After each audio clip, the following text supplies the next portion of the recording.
आज मैं आपको एक ऐसी गुड़िया की कहानी सुनाने जा रही हूँ जिससे खेलना किसी बच्चे की जिंदगी की आखिरी गलती बन सकती है। एक पुराना घर, एक रहस्यमयी स्टोर रूम और एक ऐसी जादुई गुड़िया जो आज भी जिंदा है। ये कहानी है आरव।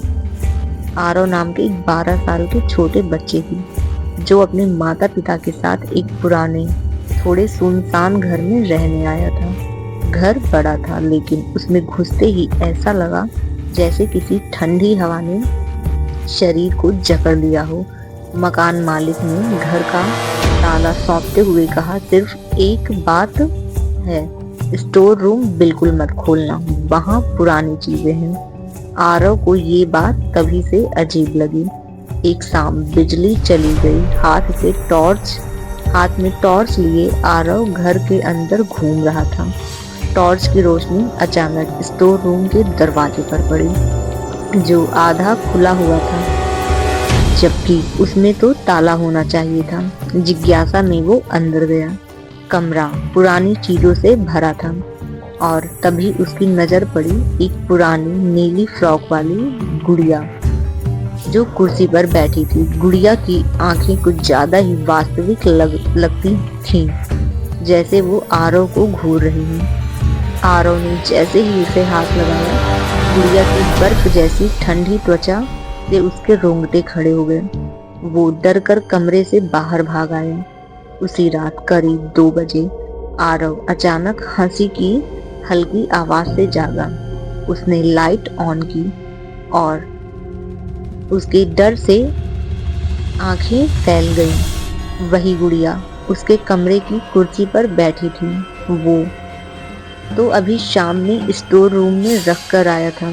घबराकर उसने गुड़िया उठाई और फिर वापस स्टोर रूम में बंद कर दिया। लेकिन अगली दोपहर जब वो स्कूल से लौटा, गुड़िया उसकी पढ़ाई वाली टेबल पर बैठी थी। अब साफ था कि गुड़िया खुद ब खुद चलती है। आरव ने हिम्मत करके पूछा, तुम यहाँ कैसे आती हो? अचानक गुड़िया की होंठ हल्के से हिले और एक धीमी भयानक आवाज निकली, मैं अकेली हूँ, क्या तुम मेरे दोस्त बनोगे? आरव चीखते हुए पीछे गिर गया।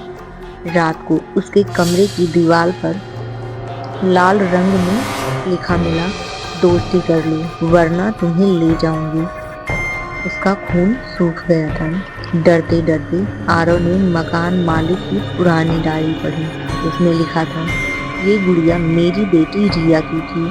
रिया की मौत 10 साल पहले आग में हुई थी। उसके बाद उसकी आत्मा इस गुड़िया से बंध गई है।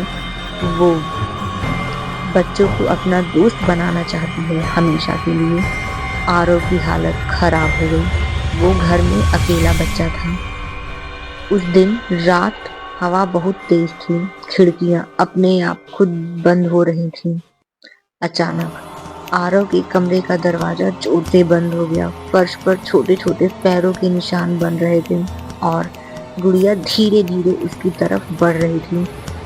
उसकी आवाज अब और साफ, तुम मेरे हो, तुम मेरे साथ चलोगे? गुड़िया ने छलांग लगाकर आरव की गर्दन पकड़ ली। उसकी गर्दन इतनी ठंडी थी कि आरव की सांसें रुकने लगी। आरव ने पूरी ताकत से गुड़िया को दीवार पर दे मारा। गुड़िया टूट गई, लेकिन उसके अंदर से निकलने लगी काली परछाई। वो परछाई आरव को पकड़ने लगी। आरव को अचानक डायरी की एक बात याद आ गई, गुड़िया को जलाओ तभी आत्मा मुक्त होगी। वो तुरंत रसोई में भागा, स्टोव जलाया, सारी हिम्मत जुटाकर गुड़िया को आग में फेंक दिया। गुड़िया आग में तड़पने लगी। काली परछाई चीखने लगी, नहीं, ये मेरी है, मेरी गुड़िया। जब तक गुड़िया पूरी तरह नहीं जल गई, आरव खड़ा डरता रहा। गुड़िया राख हुई और परछाई धुएं की तरह गायब हो गई। आरव बेहोश होकर गिर गया। सुबह माता पिता ने दरवाजा तोड़ा। आरव बेहोश पड़ा था। कमरा आधा जला हुआ था और गुड़िया की राख जमीन पर बिखरी थी। मकान मालिक आया और बोला, तुमने अच्छा किया। इस गुड़िया ने कई बच्चों की जान ली थी।